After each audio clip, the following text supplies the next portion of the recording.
Sa Great Five Flower Library Inner Training Hall, gaganapin ang ikatlong pagsusulit na tinatawag na Passing the Mixed Illusion Array. Ang Mixed Illusion Array ay isang pormasyon na idinisenyo batay sa mga prinsipyo ng langit at lupa. Ang mga papasok sa loob nito ay malilito na parang nabaliktad ang langit at lupa.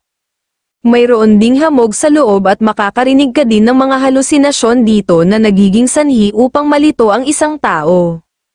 Kaunti na lang, kaya mo iyan Yigang, kaunti na lang, sabi ni Yu Jungshin kay Yigang. Habang si Surin ay tahimik lamang na pinapanood ang ginagawa ni Yigang. Nang mga sandaling iyon, kinakailangan ni Yigang na makalabas sa loob ng Mixed Illusion Array upang siya ay makapasa sa pagsusulit. Ang kanyang espiritual na kapangyarihan ay patuloy na dumadaloy sa iisang lugar. Mula sa kanyang kinatatayuan, ginawa niya ang 5 hakbang paatras upang marating ang Life Gate. Ang Life Gate ay ang lagusan palabas ng Mixed Illusion Array. Matagumpay na nagawa ni Yigang na makalabas sa loob ng Mixed Illusion Array. Nakalabas ako, seryosong sabi ni Yigang, napakabilis ng iyong paglabas. Paano mo nagawang mahanap ang Life Gate ng ganoon kabilis? Ikaw na ngayon ang may pinakamabilis na record sa lahat ng nakagawa nito, manghang-manghang sabi ni Yu Jungshin kay Yigang. Ipinaliwanag ninyo sa akin ang prinsipyo ng Mixed Illusion Array sa simula pa lamang, sagot ni Yigang. Kung ganoon, kinakailangan mo namang malaman ang teorya nito. Ipapaliwanag ko ito sa iyo, sabi muli ni Yu Jungshin. Matapos kong sundin ang daloy ng espiritual na kapangyarihan, nahanap ko ang Life Gate at labasan palabas, sabi muli ni Yigang. Ito ay isang karunungan mula sa langit, ikaw ay tiyak na nababagay na maging isang alagad ng Honor Flower, sabi ni Yu Jungshin. Sandali lamang po, ako ay mayroong nais sabihin sa inyo, sabi muli ni Yigang. Ano naman iyon? Sagot ni Yu Jungshin, hindi maganda ang ekspresyon ng iyong anak, bulong ni Yigang kay Yu Jungshin. Tama ka, pero, parang may kakaiba sa kanya, sagot ni Yu Jungshin at agad na nilapitan nito si Surin. Parang nawala siya sa kanyang pag-iisip matapos niyang magtagal sa isang ganitong kuweba, sabi naman ng matandang lalaki. Nagbago ang kanyang ekspresyon simula noong nakalabas ako sa Mixed Illusion Array, sagot ni Yigang. Patawarin mo ako dahil isinama pa kita dito. Napanood mo tuloy ang pagsusulit kung saan, ikaw ay hindi nagtagumpay, sabi ni Yu Jungshin kay Surin. Dapat bang ihingi ng tawad iyan? Tanong ni Surin. Nadismaya kasi ako na walang nakakapasa sa ikatlong pagsusulit. Kaya naman, natuwa ako dahil mabilis na natapos ang batang iyon sa kanyang pagsusulit, sagot ni Yu Jungshin. Biglang nagbago ang ekspresyon ni Surin, ayos lamang po ako library master, nakangiting sabi ni Surin. Talaga ba? Sabi muli ni Yu Jungshin, syempre naman. Nakapagaling ng ginawa ni Yigang. Siya ay napakatalinong bata, sagot ni Surin. Akala ko ay may nangyari na sa iyong masama, sabi muli ni Yu Jungshin. Aalis na po ako para makapag-usap naman kayo ni Yigang ng maayos, sabi muli ni Surin. Sige, mag-iingat ka, sagot ni Yu Jungshin. Magkita ulit tayo bukas Surin. Maraming salamat, sabi naman ni Yigang, habang tumatakbo palabas, hindi naiwasan ni Surin na maiyak ng dahil sa inggit at selos na kanyang nararamdaman. Mukhang maayos naman ang kanyang kondisyon, sabi ng matandang lalaki kay Yigang.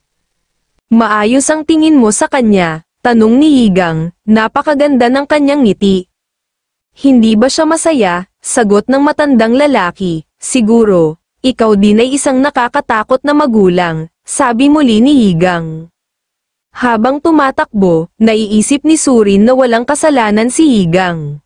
Ito ay dahil siya ay may kakulangan, kaya naman, sinabi niya sa kanyang sarili na huwag nang umiyak. Nang mga sandaling iyon, may mga taong nakakubli sa likod ng puno at nagbabantay sa labas ng Great Library. Kanina pa sila sa loob ng Great Library, bakit kaya hanggang ngayon ay hindi pa din sila lumalabas? Tanong ni Yaksu-chan, isa sa ikatlong henerasyon ng alagad ng Changrim. Baka naman nakaalis na sila bago pa man tayo dumating dito. Sabi naman ni Myung-jiel, isa ding alagad ng Changrim na nasa ikatlong henerasyon. Jung Mayong-hang, maaari na ba tayong umalis? Napakalamig kasi dito. Tanong ni Yaksu-chan kay Jun Mayong na isa ding alagad ng Changrim na nasa ikatlong henerasyon. Maghintay pa tayo sandali. Sagot ni Jun Mayong. Si Jun Mayong ay nakakaramdam ng galit dahil kasama ni Surin si Higang sa napakatagal na panahon at hanggang sa oras na iyon ay hindi pa din lumalabas ang dalawa sa loob ng Great Library. Nabuo sa imahinasyon ni Jun Mayong na sina Higang at Surin ay nagkaroon na ng relasyon at magiging mag-asawa pagdating ng panahon. Hindi ito maaaring mangyari, hindi sila dapat magsama. Galit na sigaw ni Jun Mayong. Bigla namang bumukas ang pinto ng Great Library at lumabas na dito si Surin na hindi pa din maayos ang kondisyon ng dahil sa mga pangyayari. Surin, bakit mag-isa ka lamang na lumabas? Nasaan si Higang? Tanong ni Jun Mayong kay Surin. Narinig ko na si Higang ay kumukuha ng pagsusulit para maging alagad ng Honor Flower. Ano nang nangyari? Sabi naman ni Yaksu-chan, hindi sumagot si Surin. Sa halip, ito ay tahimik lamang at patuloy pa din ang kanyang pag-iyak. Ayon kay Jun Mayong, si Surin ay madalas na umiiyak, pero, nang mga sandaling iyon, ang pag-iyak ni Surin ay talagang kakaiba. Anong nangyari sa loob? Sinaktan ka ba ng loko-lokong Higang na iyon? Tanong ni Jun Mayong kay Surin. Ano ba iyang mga sinasabi mo? Malakas na sigaw ni Surin. Sobrang nagulat naman si Jun Mayong sa ginawa ni Surin. Wala itong kinalaman sa kanya, ako lamang ito, sagot ni Surin. Agad na tumakbo si Surin palayo. Surin, sandali. Huwag kang umalis, anong nangyari? Sabi muli ni Jun Mayong kay Surin. Wala kang pakialam. Sagot ni Surin, hay nako, naghintay lamang tayo sa wala, sabi ni Myung-jiel. Umalis na nga tayo, nagsayang lamang tayo ng oras sa paghihintay, sabi naman ni Yaksu-chan. Kung nais na ninyong umalis, maaari na ninyo akong iwan dito, umalis na kayo. Kailangan kong makausap ang Higang na iyon, sabi ni Jun Mayong. Sige, hindi muna kami aalis, maghihintay pa tayo ng kaunti pang oras. Pero, kapag hindi pa siya lumabas, aalis na tayo, maliwanag ba? Sabi ni Yaksu-chan. Sige, sagot ni Jun Mayong at biglang may isang parasite na kumagat sa batok nito. Hay nako, nagkwentuhan lamang kami hanggang sa paglubog ng araw, sabi ni Higang. Ngunit, hindi ba't ang pagtulong niya sa iyo para ikaw ay magamot ay isang magandang bagay? Ang mga kayamanan na mayroon ang Changrim ay maaari talagang makatulong upang mapagaling ang iyong katawan, sagot ng matandang lalaki. Sa bagay, tama naman, malaki talaga ang maitutulong nito sa akin, sabi muli ni Higang. Batay sa iyong ekspresyon, alam kong nag-aalala ka para kay Surin, sabi muli ng matandang lalaki. Kaunti lamang naman, hindi ko kasi maiwasang mag-alala sa kanya dahil sa mga nangyari kanina, sagot ni Higang. Ang selos ay pangkaraniwan lamang, kaya naman, huwag ka nang mag-alala. Paanong tahimik na pinagmamasdan ng mga uwak ang dignidad ng isang puting tagak, sabi muli ng matandang lalaki. Ikaw ay isang henyo mula pa noong ikaw ay isinilang, hindi ba? Tanong ni Higang. Hahaha, hindi ba halata, noong ako ay 20 taong gulang pa lamang, walang sino man ang nakakatalo sa akin sa kanluran, nagmamalaking sagot ng matandang lalaki. Yun ang naisip ko, hindi naiintindihan ng mga henyo ang nararamdaman ng isang normal na tao. Natural sa mga normal na tao ang makaramdam ng pagkababa at makaramdam ng pagkatalo sa harap ng mga henyo. Bagamat makabubuti kung makakapag-focus sila sa kanilang sariling kakayahan kaysa matangay ng kanilang mga emosyon, sabi ni Higang. Hindi ko alam kung ano ang nangyari sa iyong nakaraang buhay, ngunit sa ngayon, ikaw ay nagiging katulad ko. Hindi ka dapat magpanggap, sagot ng matandang lalaki. Bigla namang lumapit sina Jun Mayong, Yaksu-chan, Myung-jiel. Ikaw si Yigang, tama ba? Tanong ni Jun Mayong kay Yigang. Oo, ako nga, sagot ni Yigang, ako si Yaksu-chan, pagpapakilala ni Yaksu-chan. Ako naman si Myung-jiel, ikinagagalak ka naming makilala, sabi naman ni Myung-jiel. Hindi ba't kayo ay mga alagad ng Changrim, ikinagagalak ko din kayong makilala, sabi naman ni Yigang. Ako si Jun Mayong, hinintay kita dito dahil mayroon akong nais itanong sa iyo, sabi muli ni Jun Mayong kay Yigang. Ano ang nais mong itanong sa akin? Tanong ni Yigang. Kanina, lumabas si Surin sa Great Library nang umiiyak. Pero, hindi niya sinabi kung anong dahilan, sagot ni Jun Mayong. Ano naman ang nais mong malaman? Tanong muli ni Yigang. Alam mo ba ang dahilan kung bakit umiiyak si Surin? Tanong naman ni Jun Mayong at ang itsura nito ay medyo naging kakaiba. Para sa isang taong humihingi ng pabor, ang iyong ikilos ay medyo walang pakundangan, at kung hindi sinabi sa iyo ni Surin ang dahilan, wala ding dahilan upang ako ay magsalita, sagot ni Yigang.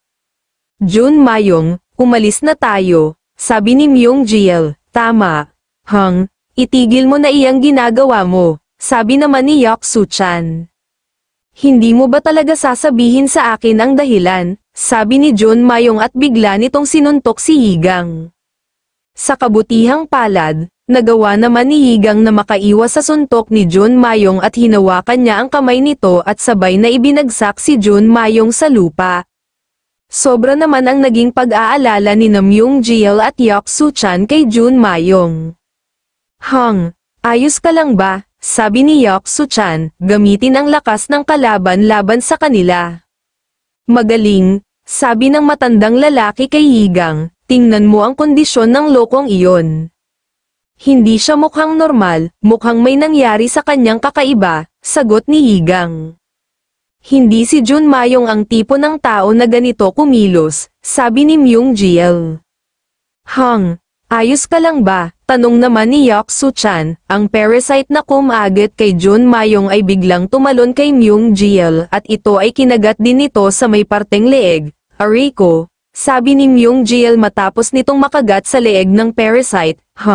Ayos ka lang ba? Ano ang nararamdaman mo? May masakit ba sa iyo? Tanong muli ni Yaksu-chan matapos nitong makabangon, ngunit, sa hindi inaasahang pangyayari, sa halip na sumagot, biglang siniko ni Jun Mayong si Yaksu-chan sa mukha nito. Si Jun Mayong naman ay tumayo upang lumapit kay Yigang, habang sina Yaksu-chan at Myung-jiel ay nakalagpak sa lupa dahil sa sakit na kanilang nararamdaman. Naisip naman ni Yigang na talagang may kakaibang nangyayari kay Jun Mayong. Ayon pa kay Yigang, ito ay parang nahahalin tulad noon sa dakilang tigre. Nakakaramdam si Yigang ng evil chi na nagmumula kay Jun Mayong.